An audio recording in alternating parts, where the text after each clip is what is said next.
So, hey guys, Chauzu here.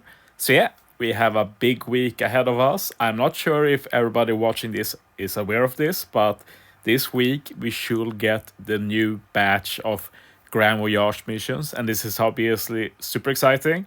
This is the first new batch since Grand Voyage was introduced. So when we get this batch, we'll be able to assume how things will work going forward.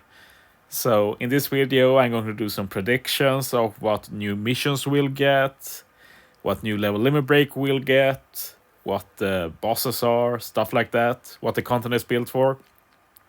And also talk about how the rewards will work, like will it reset, will the rewards be added on the old rewards. So yeah, let's jump into it. I think we should just talk about the rewards right away. First, we can repeat how it worked last time with Grand Voyage. Basically, they started from the beginning of the story. We got 5 missions, and they did the missions in chronological order in terms of story. So we followed the same islands that exist in story mode, like they didn't add anything new, like for example, let's take Gaimon and his island. It's not in story as an own island, and they didn't add it in Grand Voyage. So following the same as the normal story mode in the main story. And we went through Fuchsia Village up to Alwida's hideout, then Shell's Town, and we stopped at Orange Town, and Orange Town also included 2 different bosses. And for the initial batch of missions, they've tried really hard to match it so that all the missions were designed around an old legend that just got level limit break, and that old legend canonically made sense to be used against the content. So, like for Buggy, you had to use a Luffy, you had to use a Luffy against Alwida, they wanted you to use a Sora against Morgan, stuff like that. Shanks versus local sea monster.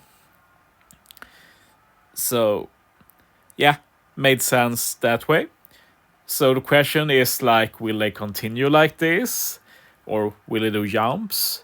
Another thing we couldn't know before was in the initial batch we got 10 level limit break legends and 5 missions. So 2 months ago I was maybe we won't get any more level limit break, but the next 5 missions will be based around the other 5 level limit break legends. But that turned out to not be the case because we got another 5 level limit break legends last month, and we'll probably get new ones this month.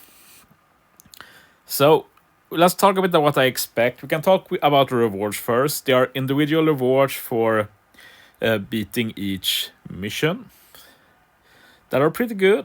Not going to lie, you get some nice rewards from beating them. And there's also total rewards, and these are cumulative. So as you beat missions, you get more and more rewards. And it ends at basically if you beat all the 5 missions at all 5 difficulties, you get all rewards. And if you look at this menu, there's not any separation or anything. So basically I see 2 options. Either they remove these missions, add new ones, like a reset, and those are the rewards, and these rewards are lost, which I very much doubt. All the communication we've got from Bandai have implied that this will be a permanent mode. We don't need to rush. We can get the rewards whenever we can. So the only obvious conclusion left is that future rewards will be added on top. So if we get 5 new missions, which is the only guess you can make at this point, then instead of 25 missions, we'd have 50 missions, and you can go down to 50, and we'd had rewards added. And I also guess that for 25 you get a super tandem tablet. I guess for 50 they'd add a final tap tablet, stuff like that.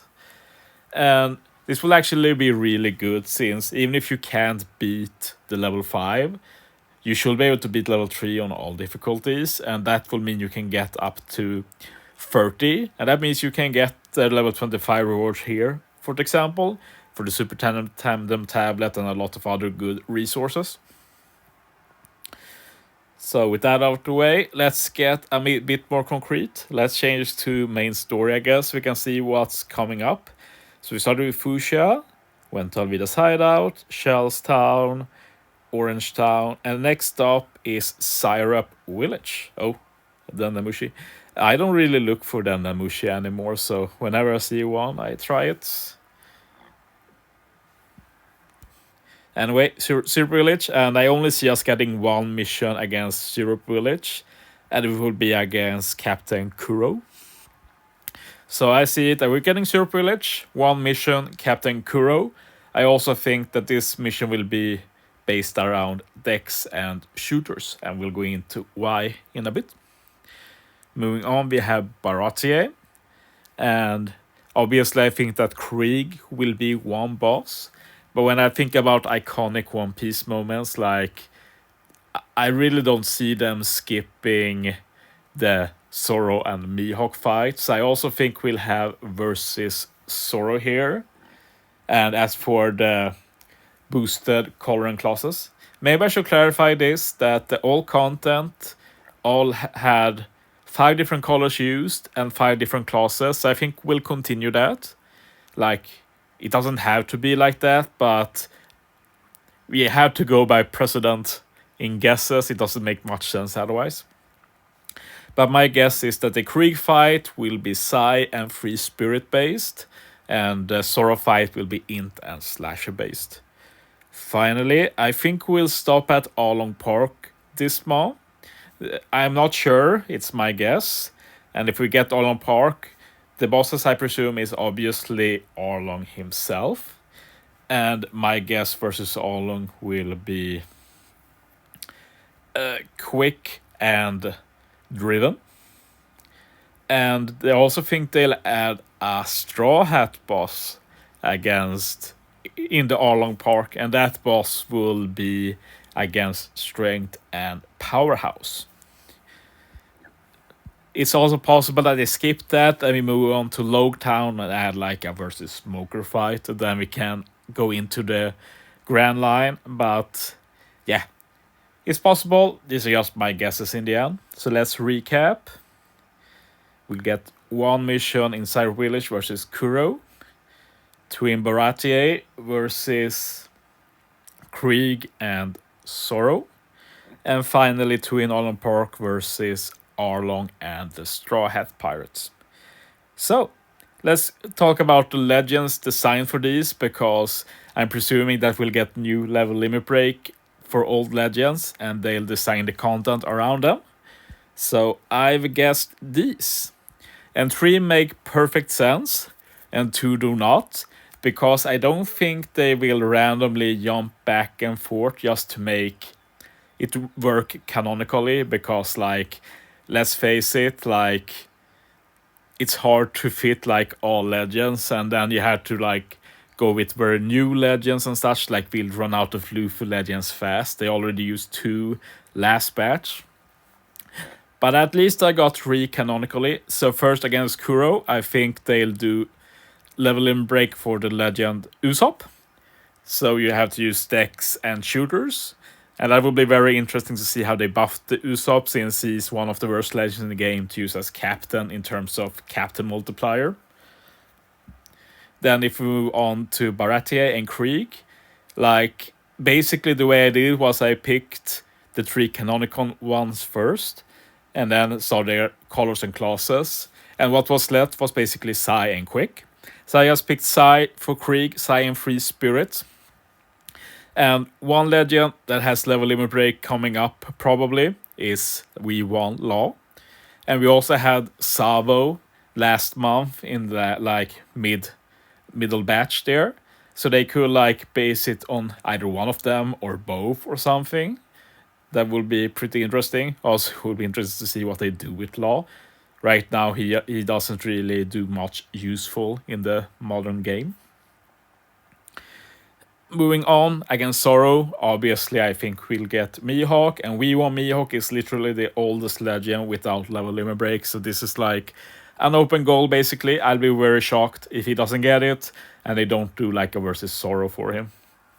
And he only has 1 class, so can't do much with him in slashers.